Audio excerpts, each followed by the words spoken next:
Hello dear students, welcome back to my channel physics SPC. Moving charges and magnetism का एक question. A cylindrical cavity of diameter a exist inside a cylindrical diameter 2a shown in the figure. ये top view दे रखा है। ये पूरा एक cylinder है, ऊपर से लेके नीचे तक ऐसे, ठीक है। टॉप व्यू दिखाया है उसमें। आर इन्फिनिटी लॉन्ग और इनफाइनाइट लॉन्ग सिलेंडर है भाई। अ यूनिफॉर्म करंट डेंसिटी, ये इंपॉर्टेंट वर्ड है ये, uniform current density flows along the length if the magnitude of the magnetic field at the point P, ये रहा point P, is given by n by 12, ये magnitude रखा है magnetic field का point P पर इतना, then the value of an H. देखो सबसे पहले इसके जो फॉर्मूले यूज हो रहे हैं वो बता देता हूँ। जैसे एक यहाँ पर एक सिलेंड्रिकल वायर है आपका पूरा,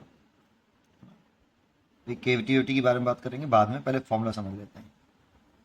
ये सिलेंड्रिकल वायर है, सॉलिड वायर है ना। ये इसकी रेडियस मान लो कैपिटल आर है, ठीक है, और सॉलिड है ये पूरा, ठीक है। और इसमें करंट फ्लो कर रही है अलोंग, तो सॉलिड है पूरे में करंट फ्लो कर रही होगी ऐसे, लेंथ के अलोंग करंट फ्लो कर रही है ऐसे, तो करंट ऐसे फ्लो कर रही है बेटा। ये करंट की डायरेक्शन है मान लो, ठीक है, ऐसे करंट फ्लो कर रही है। ये सब मिला मिला के सारी टोटल करंट आई है, ऐसा नहीं ये आई है ये आई है, ऐसा नहीं, सब मिला मिलू के कितना है टोटल करंट कितनी है आई। मान लो इसकी करंट डेंसिटी जे है, तो current density J equal to होता है current upon area cross section. ये तो जे बराबर करंट और एरिया है आपका पाई आर स्क्वायर, क्योंकि जे यूनिफॉर्म है आपका, बुलाया uniform current density J, J constant है आपका, तो J equal to I upon pi R square. अब 3 पॉइंटों पर मैग्नीफिन निकालते हैं हम। ये इसकी एक्सेस है, एक तो आउटसाइड निकालते हैं जो इसे कितनी दूरी पर है, स्मॉल आर दूरी पर। इस पॉइंट पर जो मैग्नेटिक फील्ड है, सॉलिड कंडक्टिंग वायर हो, सिलेंडर हो आपका पूरा, और आपका करंट डेंसिटी यूनिफॉर्म हो, तो इस वाले पॉइंट पे जो मैग्नेटिक फील्ड होता है ये आउटसाइड हो गया जब स्मॉल आर कैपिटल आर से बड़ा हो। तो हमें फॉर्मूला याद होना चाहिए भाई, म्यू नॉट आई बटे 2 pi small r, center axis of cylinder से आउटसाइड पॉइंट तक की डिस्टेंस आई है, इस पर ध्यान दीजिए।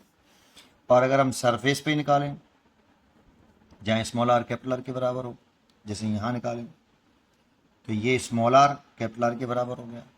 तो इस पॉइंट पे जो मैग्नेटिक फील्ड है वो यही है, बस केवल कैपिटल आर आ जाएगा, ठीक है। और इनसाइड अगर निकालें small r less than capital r हो, जैसे अगर हम यहाँ निकालें स्मॉल आर, तो इस वाले पॉइंट पे मैग्नेटिक फील्ड निकालें तो B इक्वल टू होता है म्यू 0 जे आर बाई 2, ये होता है, ठीक है। ये हमें फॉर्मूले याद होने चाहिए। Due to solid cylindrical wire की वजह से आउटसाइड कितना, सरफेस पे कितना और इनसाइड कितना, ठीक है। और जे की वैल्यू आपकी ये है। जैसे यहाँ पे अगर हम जे लिखेंगे ना, ये इसमें अगर इनसाइड करंट लिखें तो जे इक्वल टू होगा इसके इनसाइड करंट आई डैश मान लो बटे पाई स्मॉल आर स्क्वायर। तो आई डैश की जो वैल्यू निकालोगे वो जे पाई आर स्क्वायर हो जाएगी, और जे की वैल्यू जो है वो ये है, तो I upon pi capital are square into pi small r square. ये इसके इनसाइड करंट आएगी, आई डैश निकाला है मैंने, आई से पाई काट दिया, I small r square upon capital are square. जब डराइव करते हैं ना तब इसकी जरूरत पड़ती है, आपको ये फॉर्मूला हमें डायरेक्टली याद होना चाहिए। चलो अब मैं अपने क्वेश्चन पर आते हैं। देखो इसमें एक इस सिलेंड्रिकल वायर है ऐसे, लॉन्ग इन्फिनिटी सिलेंड्रिकल वायर है, ये लॉन्ग इन्फिनिटी है, ये इसकी मान लो ये है, इसकी रेडियस तो डायमीटर तो 2a दे रखा है, तो इसकी रेडियस हो गई आपकी a। यहाँ पर उसने एक केविटी काट दी है ऐसे, और पूरे में काटी है नीचे तक, ठीक है, नीचे तक ऐसे केविटी काटी। ये तो हिस्सा सॉलिड है, ये हिस्सा सॉलिड है, और बाकी का सारा ये वाला हिस्सा सिलेंड्रिकल केविटी है, वो नीचे तक आपकी सिलेंड्रिकल केविटी इस तरह से दिखाई देनी चाहिए आपको, ठीक है, ऐसे, ठीक है भाई।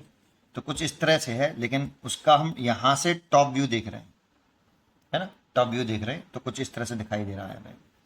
चलिए आगे बढ़ते हैं। अब करना क्या है जानते हो, कि इसकी करंट डेंसिटी तो दे रखी है हमें जे, और यूनिफॉर्म है। मान लो इसमें करंट की डायरेक्शन आप नीचे तरफ मान लो या ऊपर मान लो, मैंने नीचे मान ली, ऐसे इसमें करंट आपका ऐसे फ्लो कर रहा है, ये करंट फ्लो कर रहा है आपका, ये करंट की डायरेक्शन दिखाइए डाउनवर्ड आपका, है ना, ऐसे करंट फ्लो कर रहा है। ये सब मिला के टोटल करंट आपकी आई है, सब मिला के टोटल करंट आई है, ठीक है। ये चलो अभी जरूरत निकाल लेंगे इसको, कितनी करंट होगी इतनी मान लो, जे करंट डेंसिटी और करंट नीचे की तरफ, एक करंट की डायरेक्शन दिखाई है मैंने। अब इसमें तो कोई करंट फ्लो करेगी नहीं, क्योंकि यहाँ तो एयर है, तो इसमें करंट नहीं फ्लो करेगी, तो इसकी करंट डेंसिटी को मैं जे, जो कि डाउनवर्ड डायरेक्शन में है, और एक ऊपर मान लेता हूँ जो कि ऊपर की डायरेक्शन में है, एक नीचे और एक ऊपर, तो टोटल कितना हो जाएगा, जीरो। टोटल कितना हो जाएगा, जीरो। तो यहाँ पे जीरो करंट डेंसिटी है ना, तो एक ऊपर की तरफ मानी, एक नीचे की तरफ मानी, तो करंट डेंसिटी टोटल निकालो, वेक्टर क्वांटिटी है, डायरेक्शन अपोजिट हो, नेट जीरो। तो यहाँ पे नेट जीरो होना चाहिए ना करंट डेंसिटी कैविटी में। तो अब हम क्या कर सकते हैं, इसको ऐसा एज्यूम कर सकते हैं कि ये पूरा आपका ऐसे मान लो, ऐसे देखो, इसकी दर्शन नीचे, इसके दर्शन नीचे, तो पूरे को सॉलिड मान लो इसको ऐसे, है ना, और दर्शन कैसे नीचे,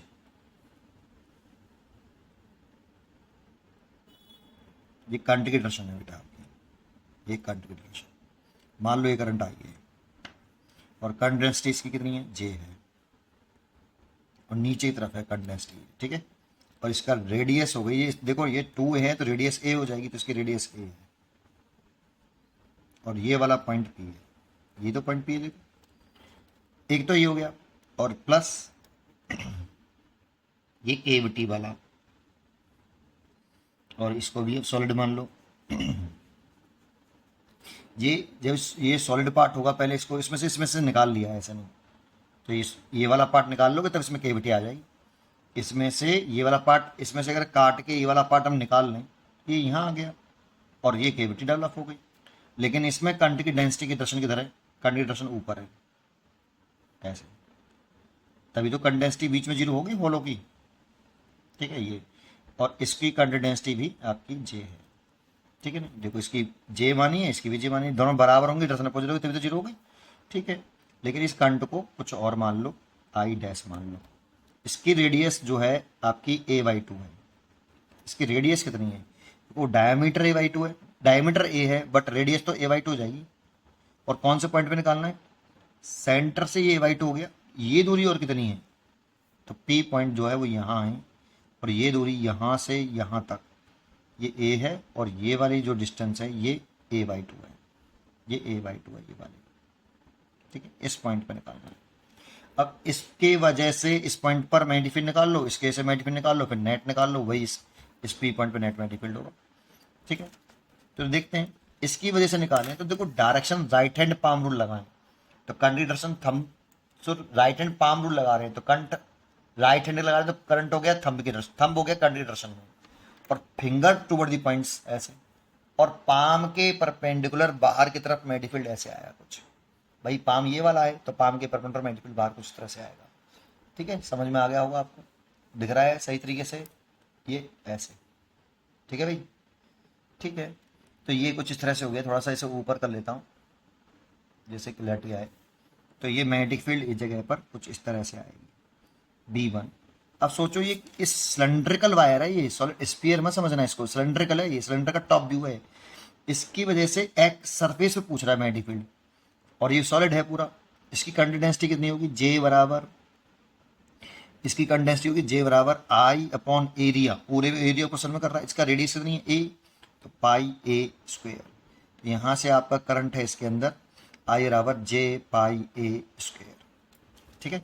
तो यहाँ पर इस पॉइंट पर मैग्नेटिक फील्ड निकालें, तो देखो ये कहाँ है, सरफेस पर है, तो सरफेस वाला फॉर्मूला ये वाला है ना, तो कितना मैग्नेटिक फील्ड हो गया B1 equal to mu not I current माना मैंने, ओवर 2 पाई, सरफेस की रेडियस आती है बेटा, है ना, रेडियस इसकी कैपिटल आर।